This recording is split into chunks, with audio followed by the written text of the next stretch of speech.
Paigtingin pa ng Bureau of Immigration ang seguridad sa Palawan at Mindanao. Ito'y sa pamamagitan ng pagtatalaga ng mga tauhan sa 6 na border crossing stations para hindi makapasok ang mga dayuhang terorista. May ulat si Pauline Requesto.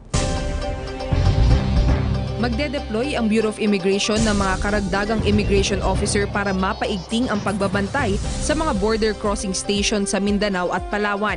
Ayon sa Bureau of Immigration, 36 na mga kawani ang magbabantay sa 6 na border crossing stations para mapigilan ang pagpasok ng mga dayuhang terorista sa bansa. In the past, 1 hanggang 2 lang ang nagmaman na immigration personnel sa mga areas na ito. Malaking bagay po ang pagdagdag ng mga personnel, hindi lamang po para masigasig ang pagbabantay, magkaroon din ng malakas na presence ang immigration. Tig-6 na immigration officers ang itatalaga sa Brooks Point at Balabac sa Palawan, Tibanan, Davao Oriental, Batuganding, Davao del Sur at Taganak at Bonggao Island sa Tawi-Tawi. Una nang napaulat na karamihan sa mga pumapasok at lumalabas sa mga naturang border ay mga Malaysian at Indonesian nationals. Aminado si Mang Robang na malaking hamon ang magiging trabaho ng mga immigration personnel. The conditions are totally different kung sa airport ka naka-assign kasi para siya lang opisina.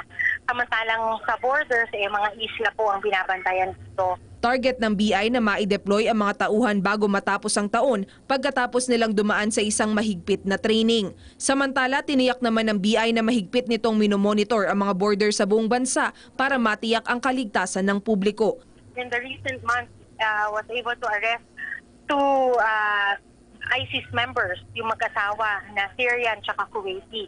So, yan ay patunay na ang Bureau of Immigration ay patuloy pa rin nagbabantay sa effort ng ating pamahalaan to talagang protect our country from terrorists or international terrorists. Para sa Bayan, Pauline Requesto.